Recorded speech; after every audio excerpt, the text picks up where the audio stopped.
Yeah, get it on! Welcome back to Fast U4, brought to you by Lab, Total Nutrition, Biomass and Capital Cycles. So, bike racing on the weekend. I did the North Island Team Series Race 5. Around just down here. Let me tell you what happened and what I learned, which is an interesting race because it comes at the end of the series. And it always has a sort of interesting flavour because tactics and things are often very different to what they would be otherwise. I'll tell you what that was and how that sort of informed my tactical choices and things, and hopefully that will help your tactical choices as well. And some shout outs to do. Oh, and I was listening to the Cycling Time Trial podcast, interviewing a guy called Tim Ramsden, who was a coach in the UK. And they were talking about the reason there is a difference in the perceived exertion between riding on a trainer and riding outdoors. And anyone who's ridden on a trainer and ridden outdoors knows that what I'm talking about is the difference. And most people put the difference in perceived exertion around about 10% between the trainer and the road.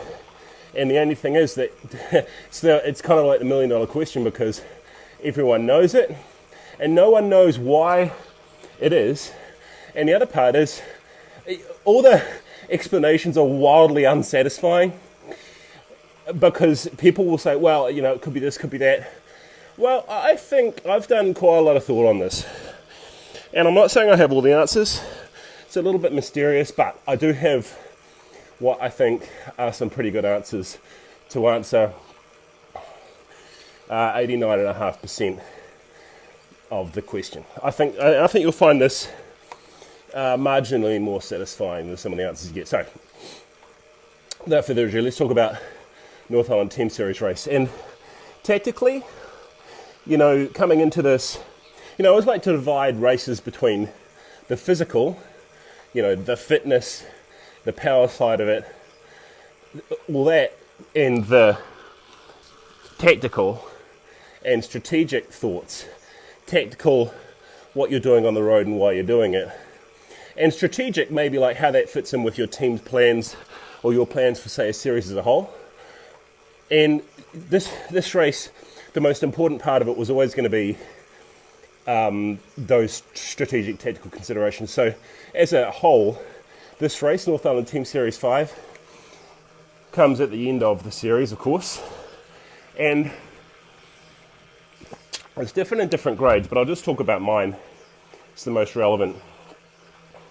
You have a situation where Brendan McGrath is virtually unassailable for the lead. And also, unfortunately, where a lot of guys were away at Pioneer and other events, so didn't turn up. And so all the places on the podium were pretty much sealed up. So what that kind of means is that guys who are at a lower level are really going to have free rein to go up the road. You're not going to chase someone. If it's me, if it's Brendan, and you're sitting there and you're Bob, and you're 10th for points, we don't really care if you go up the road and get some more points. In fact, good for you. So that gives you this opportunity. What does it mean for me? I can't really change anything. I'm pretty much second in the GC. I can't do anything about Brendan. I don't even particularly need to mark Brendan. That's the funny thing about it, because what am I going to do? Mark Brendan and then try to beat him? Well, whoop-de-doo, that doesn't help me, because even if that happens, and as it turned out, it kind of semi did happen, but for different reasons, it doesn't help me. It doesn't get me anywhere on the GC. The only benefit is I might get a slightly better training ride. So just with those sort of thoughts in mind about the play, I'll describe what happened, how it worked out and why on the road. So we've got 2:09 moving time, 86.1 kilometre it was more like 86.6. Climbing 400 meters, just a couple of shortish rolling climbs. It's actually a nice course to ride out there. If you get a chance, I would do it. Weather was pretty good, 40k an hour average. So my power was 275, but effective power 322. There's quite a big difference, and it just shows you how, like I was applying, there's long periods of time with nothing, and short periods of time with everything. It's where you get that big difference in effective versus actual power. Cadence 97, it's quite high for me. Average heart rate, what did I do? 143, maxing out at 172. All fairly normal. Just that difference that's between your actual power and your normalized or your effective.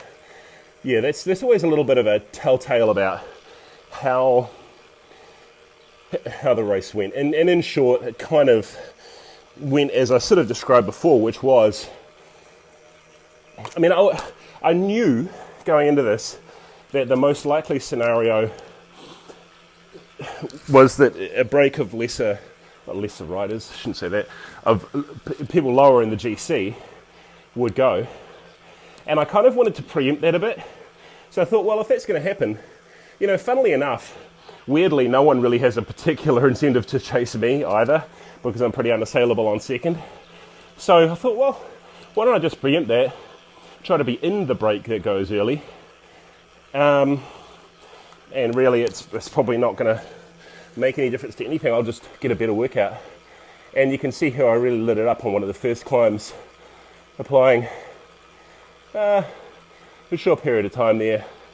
What do we have? About 20 seconds, 25 seconds at about 755 watts. Ultimately not strong enough to break the group so early on. And I kind of thought early it wasn't going to. But I just wanted to see more like, you'd have the exploratory things. Like I probably have a reputation as a rider of, I never kind of do anything wildly explosive.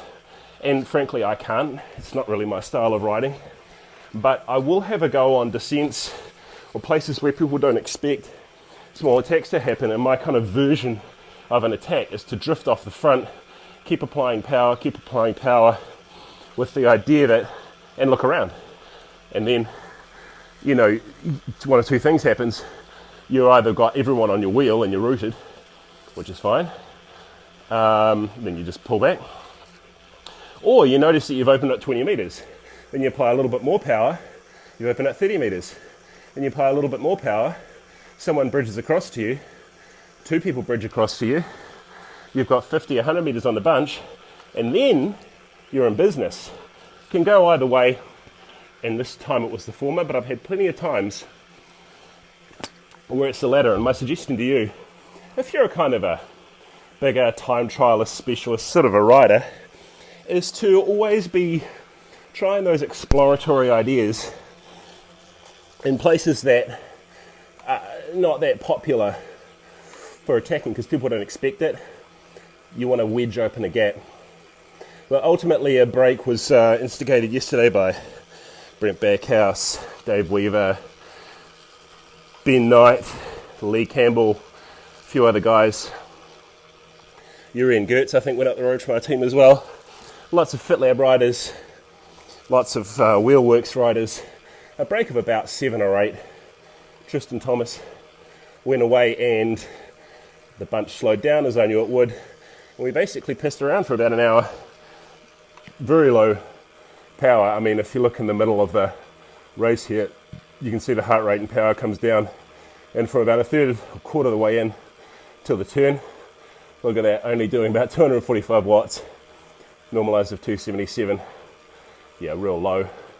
And we were just all taking turns, swapping it out. No one had an incentive to do much. After the turn, before the turn, here's a little thing I like to do. This is a turn in a race like this. I like to go pretty hard into that turn because that's a place where it can open up. You know, you want to get first into the turn, light it up pretty hard. It's another place where gaps can open, can turn into something. I tried to make that happen twice. Didn't happen again. Guys chased me down, which is fine. And then around 5 minutes after that, on a small rise, Brendan McGrath, a much more explosive rider than me, went and got about 20 seconds on the group. I thought that was my chance, and I bridged over pretty quickly with a rider from MGF, Gary Hall I think it was, and the three of us rode the rest of the way. So you can see the power comes up quite a lot at that point. Here's the point of the acceleration, and for the remainder, well, of 49 minutes or so of the ride, averaging 262 watts, but it normalized to 323, a little high actually, especially in this on the sort of mids or last section here, an EP of 349. A lot of so in the final, you've got me. Tristan Thomas had a puncture and ended up riding with us. So you got me, Brendan. You got a group up the road of 7 fighting it out. They had about 4 minutes on us, so we're never going to catch him. In the middle, no man's land, you had me, Brendan, Tristan, Gary. And the last climb, about 5 to 10 k's before the finish, Brendan hit it very hard. Me and Tristan followed, but Gary couldn't. So we're down to 3 in the last 5 k's. Brendan tried to put in several hard attacks on the flat, wasn't able to shake us. Brendan did put in, not really a tactical mistake on his part, because really, he didn't have to do anything to win. He was just having a hack. And that was that he put in a very strong attack on the flat to gap us by about 5 to 10 seconds going to the last 3 k's. I had Tristan with me, and we basically let him kind of hang there a little, gradually reeled him in, and I wanted to time it. So the catch would be about 1k to go, so that he would be tired and unable to respond if I attacked. That pretty much worked exactly the way I'm describing, and you can see in the data I put in, that'll be that burst there. So with about a minute and 40 seconds to go to the line, so probably almost exactly a k or so, 1.2 k's. From that point I put in quite a strong burst, and time trialed at about 400 and 36 watts for that minute and a half or so to the line. Tristan couldn't follow. Brendan decided to wave the white flag at that point, and I crossed the line in, I don't know, 7th or 8th or something like that. So yeah, sort of interesting race tactically and strategically. Nothing really changed.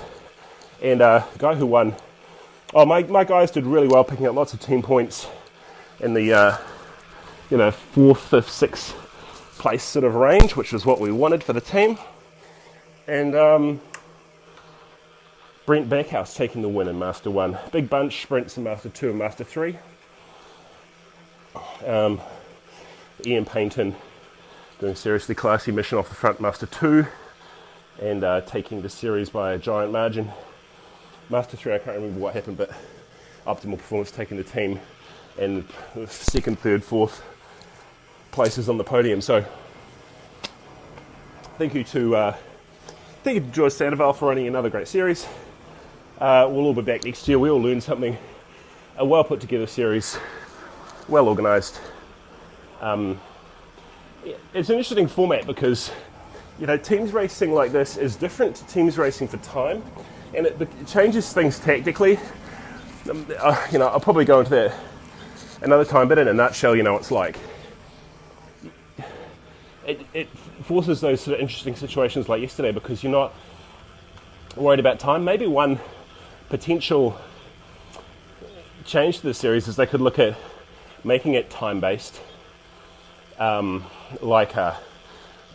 like a multi-stage race, or stage race, but over about 8 weeks or whatever it is.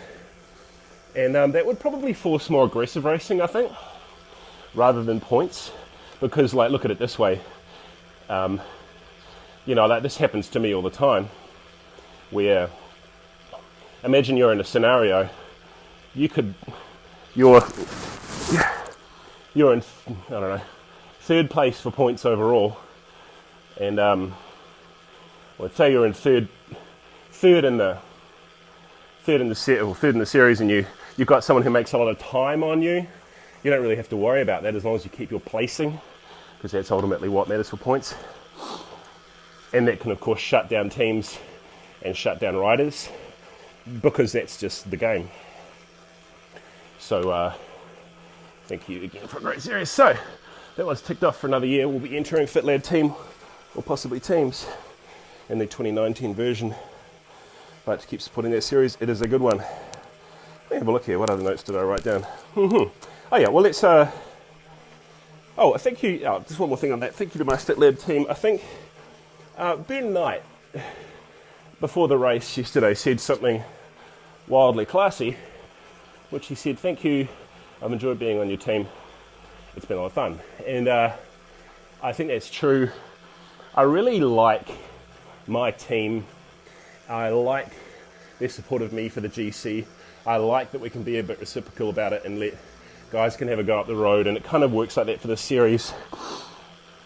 I like seeing riders develop and get better over the series and as a whole. You know, we've got riders on the team like John Grimwood, who's like, he's got so much better. But and a lot of that is like you kind of have to be exposed to a level higher to know where your weaknesses are. He's a guy who could race and win in a lot of races, and as long as you do two things: you learn the lesson from the work from the event, and you then apply that, and you're optimistic about it rather than getting beat down by it. That is a recipe for cycling success, I think, because cycling's hard, man. Guys like Lee Campbell, who just workhorses and come back year after year. And by the way, after a nasty crash last year, did do the 5th race yesterday. Like I said, just a good dude to have around. Bought us all Heinekens after the race. It's a guy you want on your team. You've got a guy like Ben Knight, who is just this unstoppable, insane time trialist. He's such a hard man.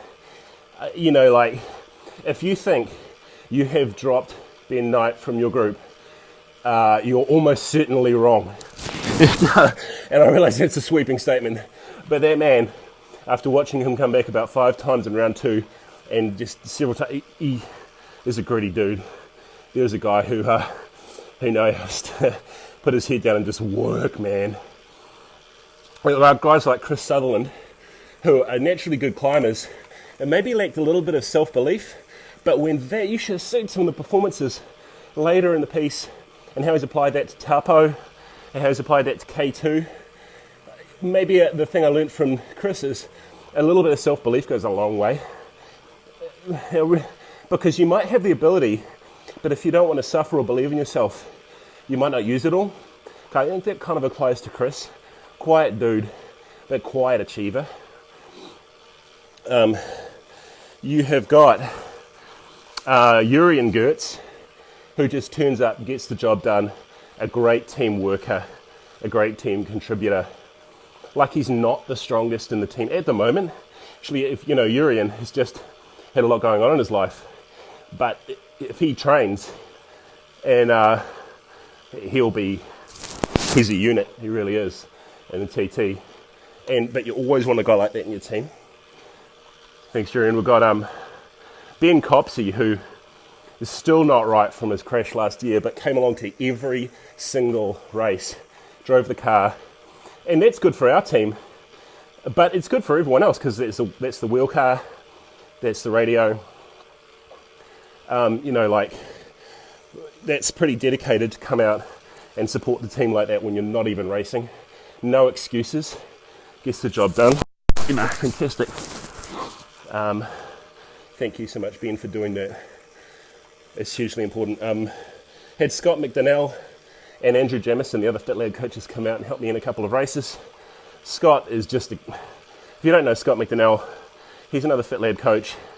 He has a giant pedigree in racing overseas, and he's not only got great knowledge, but genuinely is a unit on the road. From a small breakaway, the guy is smart and strong enough to beat you every time. Andrew Jamison, who's the nerd amongst us, He's the guy I work for, the owner of FitLab, in case you didn't know. And like, I'm always slightly, like, I kind of like the idea of having a very strong idea in my mind about what training methodology works and why, what the evidence for it. And this dude mops the floor with me every time because he has he has a degree in sports science, but he knows its application, and he's sort of like the professor in the team. So thank you for coming too, all the way from Tauranga, Andrew, even if you're a hippie. Look, I'm almost certainly forgetting someone, and I'm sorry about that. But Steve Wallace came and visited us for the final round. Steve, you know, like, he's come over from he come over from downhill mountain biking and enduro, believe it or not. But I tested him. I can see that he's got genuinely huge potential. That's the benefit of testing, lactate testing, that I do, is you can see what someone's got under the hood and their potential. This guy's got a lot of potential. He was second in the bunch sprint yesterday in our group, his first ever teams race. Doesn't believe in himself as much as he should. He will train, he will get fast if he wants to. He's got a good physique, he's quite muscular, and that's kind of what you need when you're a middle-aged dude on a bike, and it's so underrated. He's kind of got that bit of that naturally, like a lot of guys don't. Steve Wallace could be one to watch. All right, I'll shut up about that, thank you team. So last thing is what I'm doing now, and what a lot of you do, not so much this time of year, but maybe overseas, you're on the dreaded indoor trainer. And, you know, let's see how we're going for time. Oh, good. All right, I've got 5 minutes to talk about this. You know, I said at the start, why is your power, perceived power, higher? No, the perceived effort higher on the indoor trainer than it is outside. Everyone knows this feeling. And the interesting thing is, it's different for different people. Some people, just to put some numbers around it, you know, most people report, and if you test it, about 10%, but harder on the trainer than it is on the road. You know, you can quantify that somewhat looking at training stress score, but some people as low as 5, or even just a couple of percentage points, or even about the same. Now, why is that? Because, and I'll say what I think, and based on my own reading of the data and evidence and hypothesis put forward by guys like Andy Coggan, Chris Carmichael, Hunter Allen, and my own observations and thoughts over the years. And I'll sort of compact that into one semi-digestible ball of steak, and it is this. It's not one thing, it's a bunch of things. And each of those affects it. So here's what I'm saying. Let's say the average person, it's about 10% harder on the trainer. I think that 10% is made up, possibly in varying proportions, but let's not worry, out of about 4 or 5 different things. So I'll go through what they are and what I think what I think has good evidence for, and what I think they aren't. So number one, you'll hear a lot. I'll just start with the most common, is heat build-up. I don't know if you can tell on the video, maybe on the old 720p, it's not coming across that clear, but I am sweating could be pretty good, which I enjoy the sensation of. And there is a relationship between heat stress and perceived exertion. So we get that. You can mitigate that, of course, a lot by training with a giant fan in front of you. And I actually think that does a really good job of mitigating a lot of that. So then you'll say, well, yes, but I train with a fan in front of me, and it's still much harder on the turbo. Maybe a little bit easier. So, okay, so maybe we've accounted for 2% of that, or 20% of that 10% with the heat. Okay, so we've still got 80%. Well, what is it? The one, I wrote them down so I wouldn't forget, because I've given this some thought. Let's see, what are we?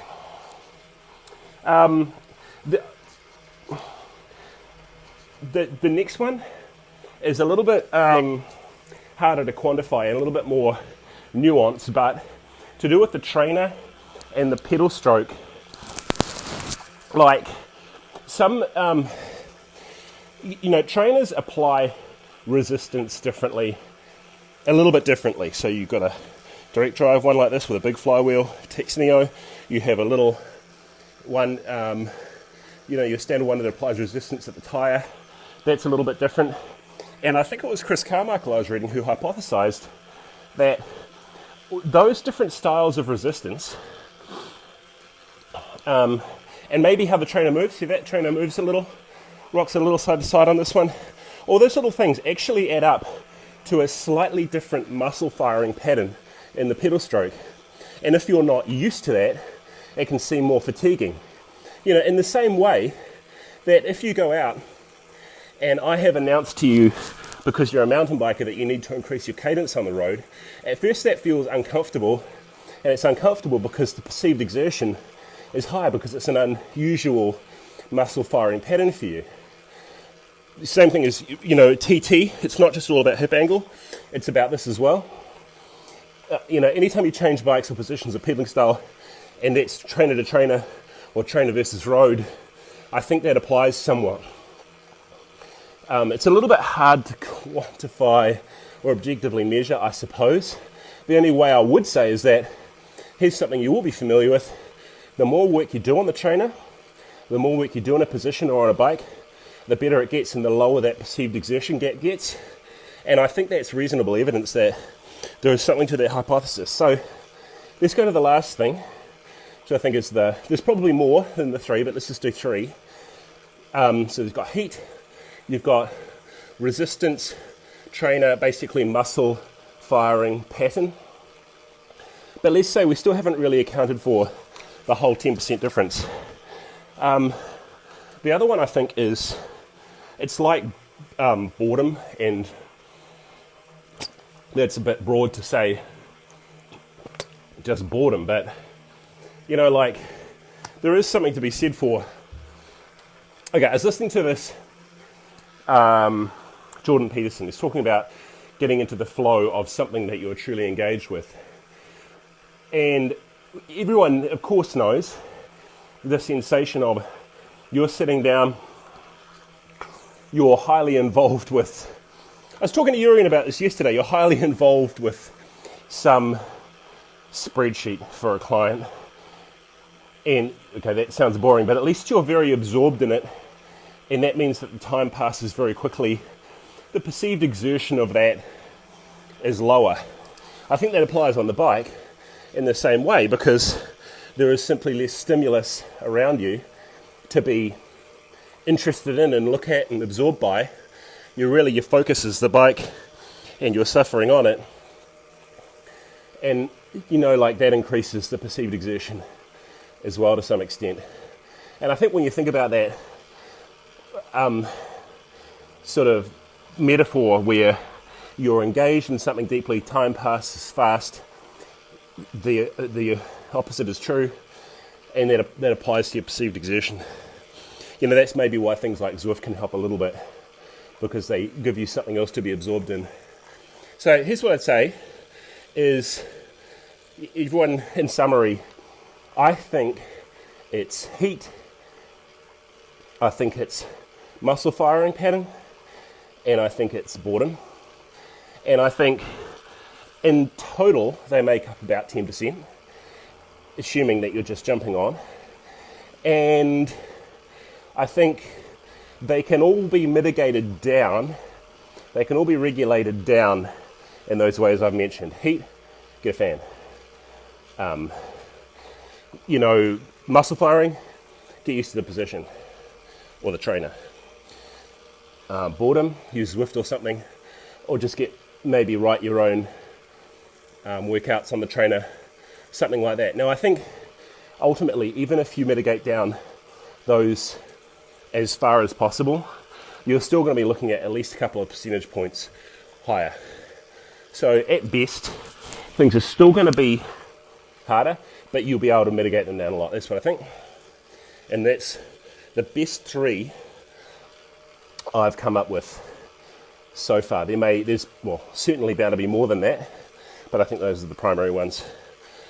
All right, so let me leave it there. Next race, handicap road race up in Otaki this weekend is the Masters Club. Then the Masters Club 18k TT Champs at Liverton. Then I'm going to drink quite a lot of booze. So situation normal.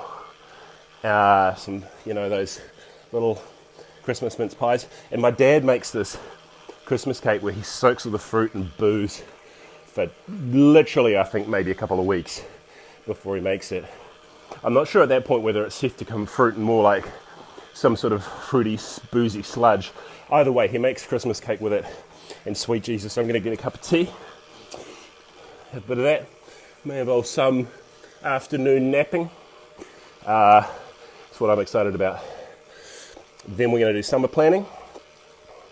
Well, during that phase with summer planning, thinking about the hub tour, thinking about some mountain bike racing, thinking about the Ruapehu race, thinking about all of the PMP series races, all the club races.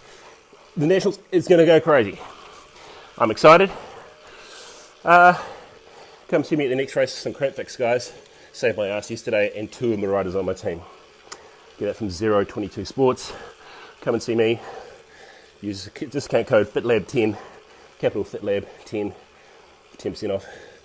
All right, if you want to get hold of me for a program or testing, steve@fitlab.co.nz is the email. The website is fitlab.co.nz. As always, this is brought to you by FitLab, Tail Nutrition, by Amaxa, Capital Cycles. See you on the weekend.